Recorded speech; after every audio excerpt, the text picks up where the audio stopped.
देसी रियासतें थी, उसमें जो राजा अपने आदिवासी भी थे, क्षत्रिय भी थे, एससी एसटी ओबीसी माइनॉरिटी सभी लोग थे। तो वहाँ ये दंगे वंगे कहीं नहीं हुए थे। जहाँ मनुवादी थे, मनुवाद और जो जैसे पाली भाषा का शब्द है सामंत ठाकुर, सामंत का मतलब जो समता को स्थापित करे, तो ये जो लोग बदनाम करने वाले फिल्म इंडस्ट्री के माध्यम से कथा लिखने वाले पूरे दिन चलाते हैं ठाकुर सामंत, ये क्यों कर रहे हैं? मैं भी पहले नहीं समझता था, बामसेब में आने के बाद ही पता लगा है कि जो जैसे परवीन चंद्र भंजदेव आप लोग ज़्यादा जानते होंगे, पहले जो मध्य प्रदेश और छत्तीसगढ़ एक ही था। तो 1961 में वहाँ नरसंहार हुआ था आदिवासियों का। उसके बाद में उन्होंने कांग्रेस से स्वतंत्र हो अपने लोगों को खड़ा किया था, 9 एमएलए भी बनाए थे। तो 1966 के अंदर महाराजा परवीन चंद्र भंजदेव और हजारों आदिवासियों को मार दिया गया था, उनकी नरसंहार कर दिया गया। छत्तीसगढ़ के साथ ही जानते होंगे कि 4 महीने तक वो पैलेस बंद रखा था, 4-4 फीट की लाशें। तो वो उस टाइम में हमारे मुख्यमंत्री थे कांग्रेस के मिश्र, और नेहरू जी थे प्रधानमंत्री कांग्रेस के। तो बाहर से पुलिस फोर्स भेजी गई थी। जिन लोगों के हाथ हमारे भाइयों के खून से रंगे वो हमारा भला नहीं कर सकते।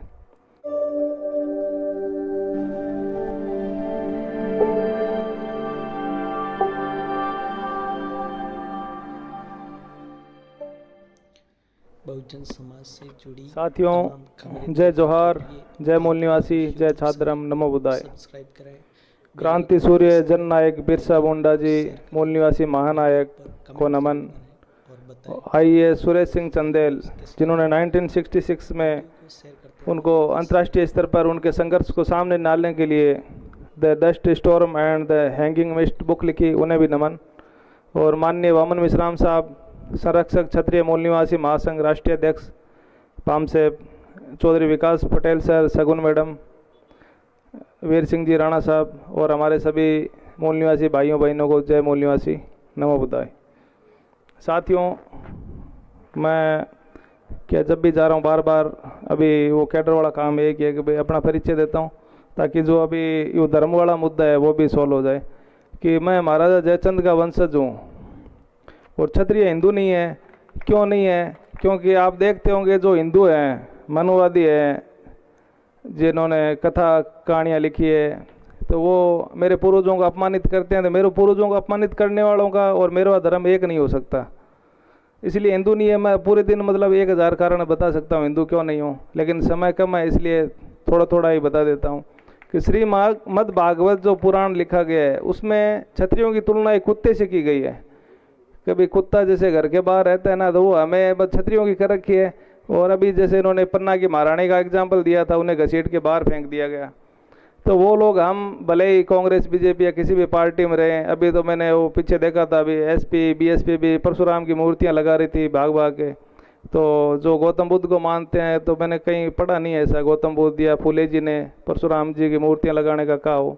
तो हमारे लोग अगर उनसे उम्मीद करेंगे वो परिवर्तन कर देंगे। और कांग्रेस भी वही है जो 1989 में राजस्थान में जो मनु की मूर्ति लगाई है, वो कांग्रेस ने ही लगाई है। अभी एमएलए साहब भी बैठे हैं कांग्रेस के, तो वो उसका मनुस्मृति का विरोध नहीं करते हैं। हाँ ठीक है, उनकी मजबूरी है, वो रिजर्व सीट है टिकट देना, क्योंकि बिल्कुल नहीं देंगे तो लोग उनके खिलाफ हो जाएंगे। तो जो लोग मनुस्मृति को बढ़ाएंगे, मनुस्मृति में भी लिखा है कि भाई 9 साल का जो ब्राह्मण है उसको 100 साल का क्षत्रिय भी बाप माने। तो ऐसा धर्म मेरा हो नहीं सकता। बाकी लोगों का मुझे पता नहीं। साथियों, जो ये भारत बना है 1947 में, जो ब्रिटिश इंडिया से हम अंग्रेज़ों से आज़ाद हुए थे, भारत पाकिस्तान बांग्लादेश जो अलग अलग, लेकिन जो भारत के अंदर देसी रियासतें थी उसमें जो राजा अपने आदिवासी भी थे, क्षत्रिय भी थे, एससी एसटी ओबीसी माइनॉरिटी सभी लोग थे। तो वहाँ ये दंगे वंगे कहीं नहीं हुए थे। जहाँ मनुवादी थे, मनुवाद और जो जैसे पाली भाषा का शब्द है सामंत ठाकुर, सामंत का मतलब जो समता को स्थापित करे, तो ये जो लोग बदनाम करने वाले फिल्म इंडस्ट्री के माध्यम से कथा लिखने वाले पूरे दिन चलाते हैं ठाकुर सामंत, ये क्यों कर रहे हैं? मैं भी पहले नहीं समझता था, बामसेब में आने के बाद ही पता लगा है कि जो जैसे परवीन चंद्र भंजदेव आप लोग ज़्यादा जानते होंगे, पहले जो मध्य प्रदेश और छत्तीसगढ़ एक ही था। तो 1961 में वहाँ नरसंहार हुआ था आदिवासियों का। उसके बाद में उन्होंने कांग्रेस से स्वतंत्र हो अपने लोगों को खड़ा किया था, 9 एमएलए भी बनाए थे। तो 1966 के अंदर महाराजा परवीन चंद्र भंजदेव और हजारों आदिवासियों को मार दिया गया था, उनकी नरसंहार कर दिया गया। छत्तीसगढ़ के साथ ही जानते होंगे कि 4 महीने तक वो पैलेस बंद रखा था, 4-4 फीट की लाशें। तो वो उस टाइम में हमारे मुख्यमंत्री थे कांग्रेस के मिश्र, और नेहरू जी थे प्रधानमंत्री कांग्रेस के। तो बाहर से पुलिस फोर्स भेजी गई थी। जिन लोगों के हाथ हमारे भाइयों के खून से रंगे वो हमारा भला नहीं कर सकते। और मेरा यही मानना है कि जो लोग अभी तक हमारे साथ अत्याचार करते रहे, वो जंगल नहीं मिटा रहे, वो हमें ही मिटा रहे हैं। वो जो हिंदू धर्म है जो आदिवासियों का दे रखा है, तो क्षत्रियों का भी धर्म हिंदू धर्म नहीं है, क्योंकि किसी भी राजा महाराजा ने नहीं लिखा है। अभी यहाँ तक कि जैसे महाराणा प्रताप को राजस्थान का हर सेना के अंदर SC ST OBC माइनॉरिटी सभी लोग थे। महाराणा प्रताप को देखते उनके सेनापति मुसलमान, चित्रकार मुसलमान, उन्होंने मस्जिद बनाई है।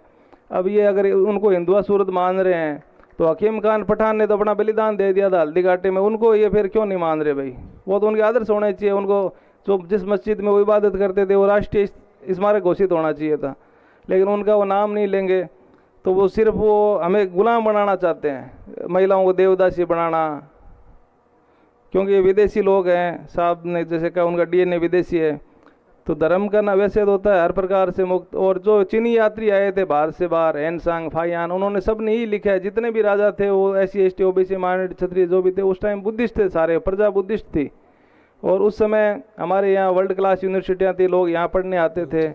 वर्ल्ड का 1/3 रेवेन्यू, हम सबसे आगे थे रेवेन्यू में। पूरे वर्ल्ड का व्यापार यहाँ से होता था। हमारे लोगों के घरों में सोने चांदी के बर्तन थे। उस समय हम सब एक थे, हमारे गलतफहमियाँ नहीं थी। और गलतफहमियाँ नहीं थी तो हमारा राज था। महाराणा प्रताप के साथ मतलब कोई भी राजपूत हो, SC ST हो, माइनॉरिटी हो, सभी के पूर्वज लड़े थे। यहाँ जितने भी लोग बैठे हैं सबके पूर्वजों का रक्त और पसीना इस मिट्टी में मिला हुआ है। तो अभी अगर हम चाहते हैं हमारी नेक्स्ट जनरेशन बची रहे, तो हमें एक आना होगा, समझना होगा। दूसरा, बामसेब के अलावा कोई रास्ता नहीं है। वो भले ही लीडर बन जाएं, कैसा मैं SC ST का लीडर हूँ, राजपूतों का लीडर हूँ, लेकिन वो गुलाम है सब, क्योंकि वो सेपरेट इलेक्टोरेट वाला जब तक पूना पैक्ट बाबा साहब ने जो कहा था वो लागू नहीं होता, तब तक सही लीडरशिप डेवलप हो नहीं सकती। दूसरा, ये जो हमारा जनसंख्या की गिनती का मुद्दा है, जैसे अभी मध्य प्रदेश में एग्जाम हुआ था असिस्टेंट प्रोफेसर का, EWS में 12 सीटें थी, उसमें से 9 सीटें ब्राह्मणों के खाते में गई, एक बनिया, एक कायस्थ, एक जैन। तो क्षत्रियों के साथ जो ये सामान्य कैटेगरी है धोखा है, क्योंकि एक आदमी भी हमारा नहीं लगा, तो रिप्रेजेंटेशन 0 हमारा। तो सुप्रीम कोर्ट में एक सामान्य लोग, अभी किसी भी ऑफिस में जाओगे तो क्या यार 50% सामान्य के, राजपूत तो कोई है ही नहीं। तो गाड़ियाँ तो हमें भी साथ में पड़ती है। तो हम चाहते हैं कि भाई उन जनसंख्या गिनती हो, हमारा अलग धर्म कोड भी हो, और सामान्य कैटेगरी से अलग कैटेगरी क्षत्रियों की जाए, ताकि क्या वो रियल रिप्रेजेंटेशन हमारा सामने आ पाए। किसी किसी गांव में एक आदमी भी सरकारी कर्मचारी नहीं है, क्योंकि लोग आपके साथ ही रहते हैं। दूसरा, ये अभी जितने भी माइनिंग वाइनिंग हमारे क्षेत्र में हो रही है, वो प्रवीण चंद्र भंजदेव जी ने यही मुद्दा उठाया था।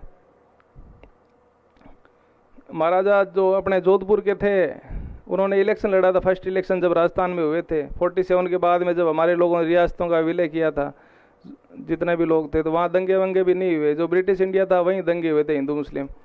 तो उन्होंने 60 सीटों पे इलेक्शन लड़े, 56 जीती थी, उनकी भी हत्या करा दी गई। तो ऐसी खूब हत्याएं हुई है जिनकी आज तक कोई जांच नहीं हुई। जब ऐसे लोगों को, जैसे पन्ना की महारानी, उनके घसीट के बाहर फेंक दिया, तो आम आदमी की तो वो खबरें ही नहीं बनती है।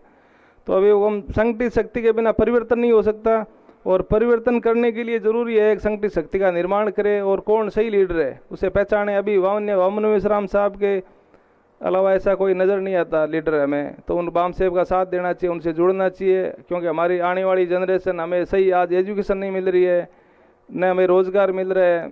अब ये हाईवे बन जाएंगे लेकिन हमारी ज़मीनें छीन ली जाएंगी, और विकास के नाम पर हमें खुद ही मिटाया जा रहा है। विकास हमारे क्या काम आएगा? अब राजस्थान में जैसे मैं देखता हूँ प्रजामंडल, या उस समय जो आंदोलन होते थे, भीलों के आंदोलन, जैसे मैंने एक पढ़ा मोतीलाल तेजावत उसका नेतृत्व करते थे, सामने से गोलियां चली, 2000 भील मारे गए, उनके कुछ नहीं हुआ। तो वो लोग हमें ऐसे नेता है वो बेवकूफ़ बनाते, इसलिए चिंतन मनन करके नेता चुने। जय छात्रम, जय मुनियों, धन्यवाद।